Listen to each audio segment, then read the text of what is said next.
Late کے نماز ادا کرنا. لیٹ کر نماز پڑھنے کی صورت میں قبلہ رخ ہونا اور دائیں پہلو پر لیٹنا افضل ہے، رائٹ سائڈ پہ. اگر یہ ممکن نہ ہو سکے تو جس طرف ممکن ہو اسی طرح منہ کر کے نماز ادا کی جائے گی اور یہ نماز درست ہوگی.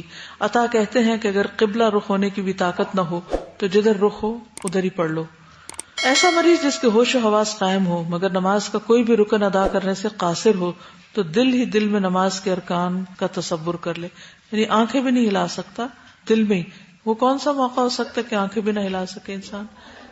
جی کاموں میں تو ہوش بھی نہیں ہوتی، لیکن اگر کچھ ہوش ہے، وہ سن رہا ہے باتیں اور اس کو پتہ چل رہا ہے نماز کا وقت ہو گیا. یعنی قومے میں ہونے کا مطلب یہ نہیں کہ دماغ بھی سو گیا. بعض اوقات مریض سن رہے ہوتے ہیں، تو اس صورت میں اگر وہ نہ ہل سکتا ہے، نہ آنکھ ہلتی ہے، نہ کچھ بھی، اور غنودگی کسی کیفیت ہے، تو دل میں ہی پوری نماز پڑھ لے. ہاں، اور اگر منہ نہیں ہلتا، زبان نہیں ہلتی، تو بھی دل میں نماز پڑھ لے. بعض اوقات ایسا ہوتا ہے نا کہ انسان اتنا ویک ہوتا ہے کہ زبان بھی نہیں ہلا سکتا، تو دل میں پڑھے. اور اگر آنکھ کے اشارے سے پڑھ رہا ہے نا تو رکوع میں کم جھکائے آنکھ اور سجدے میں اور زیادہ جھکا لے، یعنی بند کر لے، آدھی بند کر لے رکوع میں اور زیادہ اس سے کر لے سجدے میں. اگر مریض بھول جائے یا بیچ میں سو جائے تو پھر کیا کرے؟ تو جب یاد آئے، جب جاگے تو نماز پڑھ لے. نبی صلی اللہ علیہ وسلم نے فرمایا جو شخص کسی نماز کے وقت سوتا رہ گیا یا نماز سے غافل ہو گیا تو جب یاد آئے نماز پڑھ لے، کیونکہ اللہ تعالیٰ فرماتے ہیں وَأَقِمِ الصَّلَاةَ لِذِكْرِي، میری یاد کے لیے نماز قائم کرو. یہ صرف مسائل نہیں آپ یاد کریں گے کہ دلائل بھی یاد کریں گے. اور آج آپ جا کے ذرا گھر والوں سے پوچھیں کون سی نماز کیسے پڑھیں گے، بیماری میں کیسے نماز پڑھتے ہیں. پھر اسی طرح اگر انسان بیماری کی وجہ سے سوتا رہ جائے، مثلا تہجد کی عادت تھی، تو کیا کرے؟ دن کو پڑھ لے کسی وقت وہ نوافل. حضرت عائشہ فرماتی ہیں رسول اللہ صلی اللہ علیہ وسلم جب بھی کوئی نماز شروع کرتے تو اسے ہمیشہ پڑھتے. اگر آپ سے کسی دن نیند کے غلبے یا بیماری کی وجہ سے تہجد کی نماز چھوٹ جاتی تو آپ دن کے وقت 12 رکعتیں پڑھ لیتے. اگر بیمار کے لیے ہر نماز کو اس کے وقت پہ پڑھنا مشکل ہو تو ظہر، عصر اور مغرب، عشاء کو جمع کر سکتا ہے. ٹھیک ہے، یعنی اگر جیسے استحاضہ والی عورت کو آپ نے غسل کا کہا تھا کہ اگر غسل کرے تو ظہر عصر کو ملا کے پڑھ لے، تو اسی طرح کوئی اور بیمار ایسا کہ جس کے لیے وضو، تیمم، اس کو اٹھانا بٹھانا، بار بار ہلانا جلانا اس کے لیے نقصان دہ ہو، مثلا کوئی ہڈی ٹوٹ گئی یا زیادہ ہڈیاں ٹوٹ گئی ہیں، تو اس صورت میں کیا، ایک دفعہ اگر اس نے وضو یا تیمم کیا تو 2 نمازوں کو اکٹھا کر لے حسب ضرورت، عام طور پر نہیں لیکن کبھی once in a while. تو یہ طریقہ کیا ہے اس کا کہ ایک نماز کو اس کے آخری وقت میں اور دوسری نماز کو اول وقت میں، یعنی ظہر کا بالکل آخری وقت اور عصر کا اول وقت. اسی طرح مغرب اور عشاء، ان کو جمع سوری کہتے ہیں. ابن عباس کہتے ہیں کہ رسول اللہ صلی اللہ علیہ وسلم نے مدینہ میں مقیم ہوتے ہوئے بغیر کسی خوف یا بارش کے ظہر اور عصر کی اور مغرب اور عشاء کی نمازیں جمع کر کے پڑھی. کیوں؟ تاکہ امت کے لیے سہولت ہو جائے. یہ روز کی روٹین نہیں تھی لیکن ایک دفعہ پڑھ کے دکھا دی. وکی کہتے ہیں میں نے ابن عباس سے پوچھا آپ کا مقصد کیا تھا؟ فرمایا تاکہ امت کو مشقت نہ ہو. اگر مریض بے ہوش ہو جائے تو پھر کیا کرے؟ ہوش آ جائے یا علاج کی غرض سے بے ہوش کیا جائے، انستھیزیا دیا جائے، تو ہوش و حواس درست ہونے پر چھوڑی ہوئی نمازوں کو ترتیب سے ادا کر لے، قضا پڑھ لے. ابو قتادہ کا بیان ہے کہ رسول اللہ صلی اللہ علیہ وسلم اپنے ایک سفر میں تھے تو آپ راہ سے ایک طرف کو ہو گئے، میں بھی آپ کے ساتھ ایک طرف ہو گیا. آپ نے فرمایا ذرا دیکھو، تو میں نے کہا کہ یہ سوار آ رہا ہے، یہ 2 ہیں اور وہ 3 ہیں، حتیٰ کہ ہم 7 افراد ہو گئے. تب آپ نے فرمایا ہماری نماز کا خیال کرنا، یعنی فجر کا. لیکن ان کے کان بند کر دیے گئے، یعنی سوتے رہ گئے، بس ان کو سورج کی کرنوں ہی نے جگایا. اور وہ اٹھے اور کچھ وقت چلے، پھر اترے، وضو کیا اور بلال نے اذان کہی، سب نے فجر کی سنتیں پڑھی، پھر فجر کی نماز ادا کی اور سوار ہو گئے. تو لوگ ایک دوسرے سے کہنے لگے ہم نے اپنی نماز میں بہت تقصیر کی. تو نبی صلی اللہ علیہ وسلم نے فرمایا سو جانے میں کوئی تقصیر نہیں، یعنی کوئی جان بوجھ کے نہیں سویا. لیکن بعض اوقات کیا ہوتا ہے کہ انسان پہ اچانک نیند کا ایسا غلبہ آتا ہے اور اٹھتا ہے تو وقت جا چکا ہوتا ہے، مثلا مغرب کا وقت. فرمایا تقصیر یا کوتاہی تو اس کی ہے جو جاگ رہا ہو، لہٰذا جب تم میں سے کوئی نماز پڑھنا بھول جائے تو جب یاد آئے تو اس کو پڑھ لے اور پھر آئندہ بر وقت ہی ادا کرے، یعنی ہمیشہ ایسا نہ شروع کر دے. اگر بے ہوشی طویل ہو جائے تو اس کا حکم نیند والے شخص کی طرح ہے، اس کے ذمہ کوئی قضا نہیں، یعنی کئی دن تک بے ہوش ہے، 6 مہینے کوئی قومے میں ہے تو اس پر پھر نمازیں نہیں ہوگی کیونکہ تو ہوش میں ہی نہیں. حضرت عائشہ فرماتی ہے کہ رسول اللہ صلی اللہ علیہ وسلم نے فرمایا 3 آدمیوں سے قلم اٹھا لیا گیا، سویا ہوا حتیٰ کہ جاگ جائے، ٹھیک ہے، اور بے ہوش جب وہ ہوش میں آئے، مجنون جب اس کو افاقہ ہو جائے. اگر مریض سنت اور نفل ادا نہ کر سکتا ہو تو صرف فرض پر ہی اکتفا کر لے، لیکن اگر ادا کر سکتا ہو تو وہ بھی پڑھے، کیونکہ کچھ بیماریاں تو بہت طویل چلتی ہیں نا، تو ایسی صورت میں انسان مستقل طور پر نفل نہ چھوڑ دے۔ اب بچے کی پیدائش اور نماز، پیدائش کے موقع پر جب تک عورت کو خون جاری نہیں ہوتا نماز پڑھی جائے گی، ایون جو پینز آ رہی ہو نا اور ابھی ڈلیوری نہیں ہوئی تو نماز ادا کی جائے گی۔ اس وقت وضو کر سکے تو وضو کر لے، نہیں ممکن تو تیمم کر لے، لیکن جب تک خون نہیں نکلنا شروع ہوتا عورت نماز پڑھتی رہے گی جب تک بچہ پیدا نہیں ہو جاتا۔ پھر نفاس کی مدت، بچے کی ولادت کے بعد نفاس کی کم سے کم کوئی حد مقرر نہیں، لیکن زیادہ سے زیادہ 40 دن ہے۔ اگر عورت بچے کی ولادت کے 10 دن بعد یا اس سے کم یا زیادہ دنوں میں پاک ہو جائے تو غسل کر کے نماز پڑھے، اور اسی طرح روزہ بھی رکھے، خواہ 40 دن پورے ہوئے ہوں یا نہ۔ اگر نفاس والی عورت 40 دن پورے کر لے اور خون ابھی جاری ہوا ہو تو ایسی صورت میں غسل کر کے نماز شروع کر دے گی، کیونکہ یہاں سے اس کا استحاضہ شروع ہو گیا، کیونکہ 40 دن کے بعد خون کا جاری رہنا استحاضہ ہے، الا یہ کہ پیریڈ شروع ہو جائیں، حمل کا ساقط ہونا، کیونکہ پیریڈز کا انداز ہی بالکل فرق ہوتا ہے، کریمپس پڑ رہے ہوتے ہیں، مزاج میں تبدیلی ہوتی ہے، خون کے رنگ میں فرق ہوتا ہے۔ پھر اسی طرح عورت کا حمل ساقط ہو جانا، ابارشن ہونا یا مسکیریج ہونا۔ عورت کا حمل اس حالت میں ساقط ہو کہ جنین کا سر، ہاتھ، پاؤں، دیگر اعضاء بن چکے ہوں تو وہ نفاس والی ہے، اس کے لیے وہی احکام ہوں گے جو نفاس کے ہیں۔ عورت کا حمل اس حالت میں ساقط ہوا کہ جنین کی تخلیق واضح نہ ہو، بس تھوڑا سا ایسے لوتھڑا سا ہو، یعنی کوئی اور چیز اس میں سے نہیں نکلی، تو اس کا حکم حیض اور نفاس کا نہیں بلکہ استحاضہ کا ہوگا۔ یہ نماز پڑھے گی اور رمضان کے روزے بھی رکھے گی، اور ہر نماز کے وقت تازہ وضو کرنا ہوگا، مستحاضہ کی طرح روئی وغیرہ کے ساتھ خون کو گرنے سے روکنا ہوگا، اور اس کے لیے بھی نمازوں کو جمع کرنے کی سہولت ہوگی۔ اگر جنین 81 ڈیز کا ہو جائے اور جس میں اعضاء کا پیدا ہونا ممکن ہے تو اس وجہ سے پھر نماز کو چھوڑا جائے گا۔ ام سلمہ کہتی ہیں کہ نفاس والی عورتیں رسول اللہ صلی اللہ علیہ وسلم کے دور میں زچگی کے بعد 40 دن یا 40 راتیں بیٹھی رہتی، اور ان کی چہرے کی رنگت بدل جانے یعنی جھائیاں وغیرہ پڑ جانے کی وجہ سے ہم اپنے چہروں پہ ورس ملتی تھی، یعنی جیسے کریم وغیرہ لگاتے ہیں، یعنی ایک بوٹی کا نام ہے ورس، یعنی وہ لگا لیتی تھی۔ مریض اور روزہ، مریض کے لیے روزہ نہ رکھنے کی رخصت ہے۔ کہاں سے دلیل ملتی؟ وَإِن كُنتُم مَرْضَىٰ أَوْ عَلَىٰ سَفَرٍ فَعِدَّةٌ مِّنْ أَيَّامٍ أُخَرَ، لیکن اس کو قضا رکھنی ہوگی۔ يُرِيدُ اللَّهُ بِكُمُ الْيُسْرَ وَلَا يُرِيدُ بِكُمُ الْعُسْرَ، اللہ تمہارے ساتھ آسانی چاہتا، تنگی نہیں چاہتا۔ عطا بن ابی رباح کہتے ہیں ہر بیماری میں روزہ نہ رکھنا جائز ہے، یعنی چھوڑ سکتے ہیں، الا یہ کہ فلو وغیرہ ہے اور جس میں روزہ اور فائدہ مند ہے، یا کچھ ایسی مستقل بیماریاں ہوتی ہیں جن کے ساتھ انسان زندگی کے باقی سب کام کر رہا ہوتا ہے تو ان کے ساتھ روزہ بھی رکھتا چلا جائے، مثلا بی پی کی بیماری ہے یا اور اس طرح کی بیماری یا کسی عذر کی بنا پر چھوڑے گئے روزوں کی قضا ادا کرنا واجب ہے۔ فعدۃ من ایام اخر، یہ قضا پورے سال میں کسی بھی طرح لگاتار یا الگ الگ رکھ سکتے ہیں، قضا روزے ایک سٹریچ میں رکھنا ضروری نہیں ہوتا۔ ابن عباس کہتے ہیں کہ ان کو متفرق دنوں میں رکھنے میں کوئی حرج نہیں، کیونکہ اللہ تعالیٰ نے گنتی پوری کرنے کے لیے کہا ہے، یہ نہیں کہا کہ وہ پورا ایک مہینہ اکٹھا رکھیں۔ حضرت عائشہ کہتی ہے رمضان کا روزہ مجھ سے چھوٹ جاتا اور میں شعبان سے پہلے اس کی قضا کی استطاعت نہ رکھتی، نہیں ڈیلے کرتے کرتے اگلا رمضان جب آنے لگتا تو اس سے پہلے قضا پوری کر لیتی۔ فدیے کی ادائیگی، جو شخص دائمی مریض یا نہایت کمزور ہو یا بوڑھا ہو اور روزہ نہ رکھ سکے تو ایسی صورت میں فدیہ دے دے۔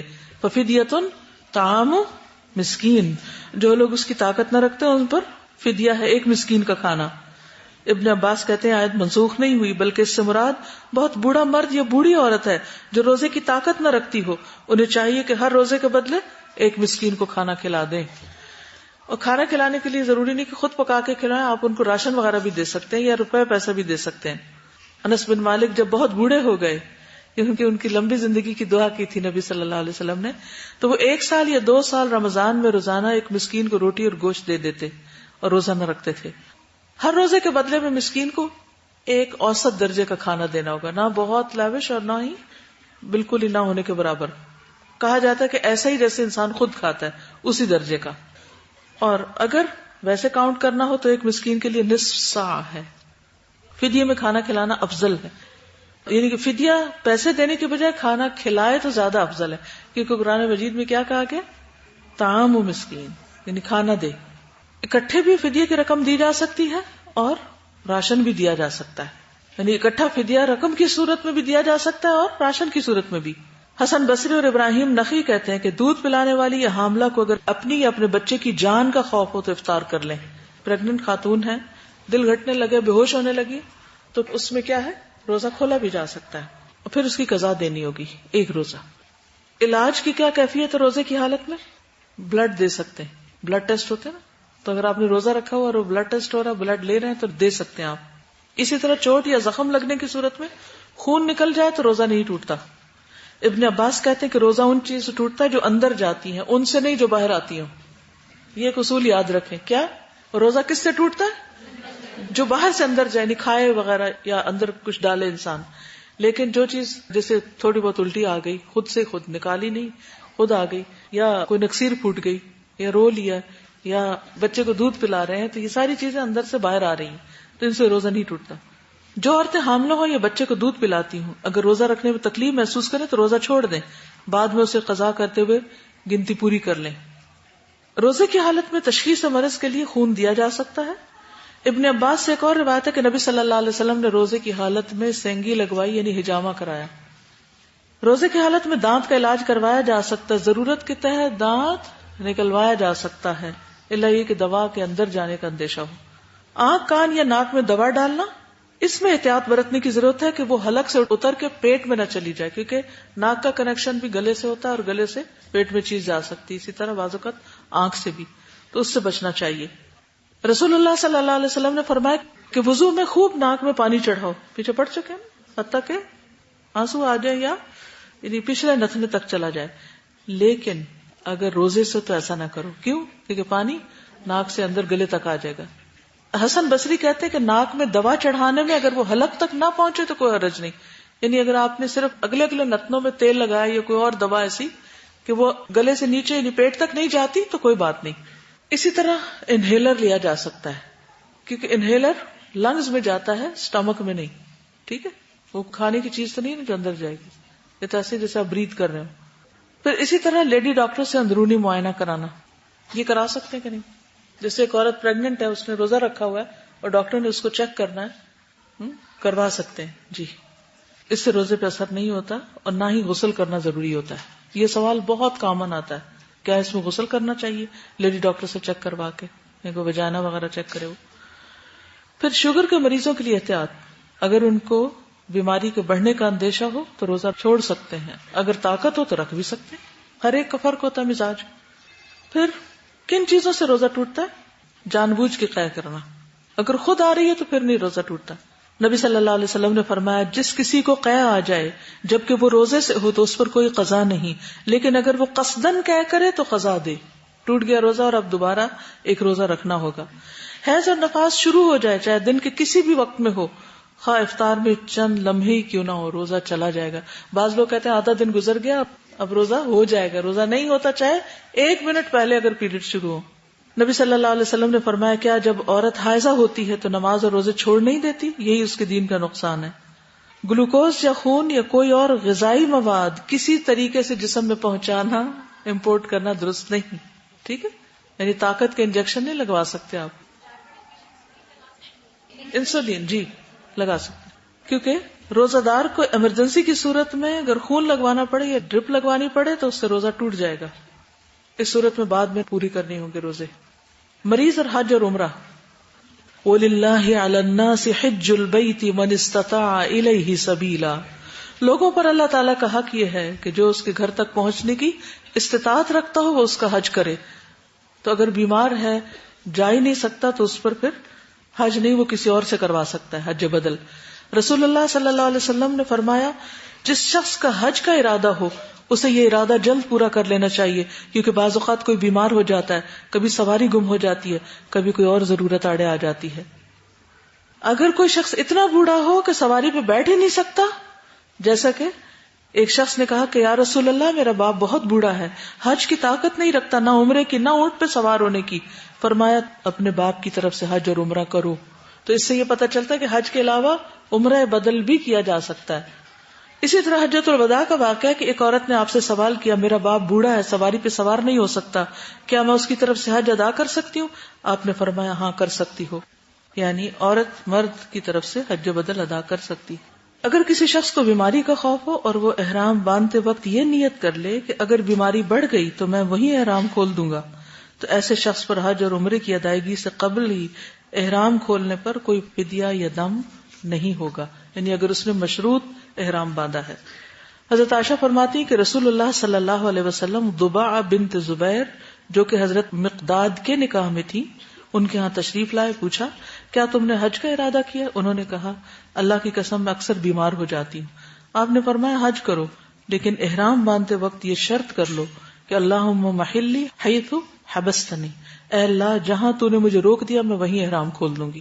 یعنی اگر آپ کو شک ہو کہ آپ کر نہیں پائیں گے یا کوئی رکاوٹ آ جائے گی تو پہلے سے ہی احرام کھولنے کی نیت کر لیں۔ بیماری یا سر کی تکلیف کے باعث یوم النحر یعنی 10 ذی الحجہ سے قبل سر کے بال اتروانے اور احرام کھولنے پر فدیہ کے طور پر 3 روزے رکھنا ہوں گے، یا صدقہ 6 مسکینوں کا کھانا دینا ہوگا، یا ایک جانور بکری کی قربانی دینا ہوگی۔ قرآن مجید میں آتا ہے فَمَنْ كَانَ مِنْكُمْ مَرِيضًا أَوْ بِهِ أَذًى مِّن رَأْسِهِ فَفِدْيَةٌ مِّن صِيَامٍ أَوْ صَدَقَةٍ أَوْ نُسُكٍ، تم میں سے جو کوئی مریض ہو یا جس کے سر میں تکلیف ہو اور اس وجہ سے وہ اپنا سر منڈوا دے تو فدیہ میں روزے رکھے یا صدقہ دے یا قربانی کرے۔ آپ صلی اللہ علیہ وسلم نے حضرت کعب بن عجرہ سے تکلیف کے باعث سر منڈوانے کی فدیے کے بارے میں پوچھا تو فرمایا کہ تم ایک بکری کی قربانی کی استطاعت رکھتے ہو کیا؟ انہوں نے عرض کیا نہیں۔ فرمایا تو پھر 3 روزے رکھ لو یا 6 مسکینوں کو کھانا کھلا دو، یا ہر مسکین کو ایک وقت کے کھانے کے عوض نصف سا یعنی 1.25 کلو گندم دے دو۔ ٹھیک ہے۔ طواف اور سعی میں سہولت۔ طواف اور سعی میں سہولت کے لیے مریض ویل چیئر کا استعمال کر سکتا ہے۔ ام سلمہ کہتی ہیں کہ میں نے رسول اللہ صلی اللہ علیہ وسلم کو حجۃ الوداع میں اپنی بیماری کا بتایا، میں نے کہا کہ میں پیدل طواف نہیں کر سکتی۔ کس نے کہا؟ یہ ام سلمہ نے۔ تو آپ نے فرمایا لوگوں کے پیچھے رہ کر سوار ہو کے طواف کر لو، یعنی زمانے میں اونٹ وغیرہ کی سواری ہو سکتی۔ جو شخص چلنے کے قابل ہو لیکن دوڑنے کے قابل نہیں تو سعی کے دوران سب ستونوں کے بیچ میں چل کے بھی سعی کر سکتا ہے۔ وقوف عرفات میں سہولت۔ عرفات میں وقوف کا وقت عام لوگوں کے لیے 9 ذی الحجہ کے دن زوال آفتاب سے لے کر غروب آفتاب تک، یعنی سورج کے ڈھلنے سے لے کے مغرب تک کھڑے ہونا ہوتا ہے۔ لیکن اگر کوئی شخص بیماری یا انتہائی مجبوری کی وجہ سے اس دوران پورا وقت وہاں نہ ٹھہر سکے، یعنی تھوڑی دیر بس کھڑا ہو جائے اور 10 ذی الحجہ کی طلوع فجر سے پہلے بھی عرفات میں پہنچ جائے تو اس کا حج ادا ہو جائے گا، لیکن وقوف مکمل نہ کر سکنے کی وجہ سے دم دینا ہوگا۔ رسول اللہ صلی اللہ علیہ وسلم نے فرمایا حج عرفات میں ٹھہرنے کا نام ہے۔ جو شخص مزدلفہ کی رات یعنی 9 اور 10 کی درمیانی رات طلوع فجر سے پہلے میدان عرفات میں پہنچ گیا اس کا حج ہو گیا۔ وقوف عرفات حج کے فرائض میں سے ہے، اگر یہ بالکل رہ جائے تو حج نہیں ہوتا، نہ فدیہ نہ دم، کسی چیز سے تلافی نہیں۔ مزید سہولتیں، قیام مزدلفہ میں بیمار، کمزور، بچے اور بوڑھے آدھی رات کے بعد منا روانہ ہو سکتے ہیں، یعنی وہ ارلی رمی کر لیں۔ ابن عباس کہتے ہیں میں ان لوگوں میں سے تھا جنہیں نبی صلی اللہ علیہ وسلم نے اپنے گھر کے کمزور لوگوں کے ساتھ مزدلفہ کی رات ہی میں منا بھیج دیا تھا۔ حضرت عائشہ سے مروی ہے کہ ام المومنین سودا رضی اللہ عنہا نے نبی صلی اللہ علیہ وسلم سے مزدلفہ کی رات عام لوگوں سے پہلے روانہ ہونے کی اجازت چاہی۔ آپ رضی اللہ عنہا بھاری بھرکم بدن کی عورت تھی تو آپ نے انہیں اجازت دے دی، یعنی وہ ویسے بیمار نہیں تھی لیکن موٹاپے کی وجہ سے عام لوگوں کے ساتھ چلنا مشکل تھا، اس لیے آپ نے ان کو پہلے ہی اجازت دے دی سہولت کے لیے۔ اسی طرح رمی کی سہولت ہے، جو شخص چل نہیں سکتا، جا نہیں سکتا، رمی کر نہیں سکتا، ویل چیئر پہ ہے تو کوئی دوسرا اس کی طرف سے نیابتاً رمی بھی کر سکتا ہے، مریض، بچہ، بوڑھا وغیرہ۔ مدرجہ ذیل صورتوں میں جانور قربان کرنا یعنی دم لازم آئے گا۔ نمبر 1، اگر حاجی بیماری کے باعث ایام تشریق کی راتیں منا میں نہ گزار سکے، ہاسپٹل میں ہے مثلا اور وہ منا میں نہیں مکہ میں ہے اور وہ جا ہی نہیں سکا، وہاں رہ ہی نہیں سکا تو وہ دم دے دے گا۔ رمی نہ کر سکے یا کوئی اور بھی اس کی طرف سے رمی نہ کرے، رمی رہ گئی تو پھر اس صورت میں کیا کرے؟ دم دے دے۔ وآخر دعوانا ان الحمد للہ رب العالمین۔ اللہ تعالی ہم سب کو ہر حال میں بہترین نماز کی توفیق عطا فرمائے۔ سبحانک اللہم وبحمدک، اشہد ان لا الہ الا انت، استغفرک واتوب الیک۔ السلام علیکم ورحمۃ اللہ وبرکاتہ۔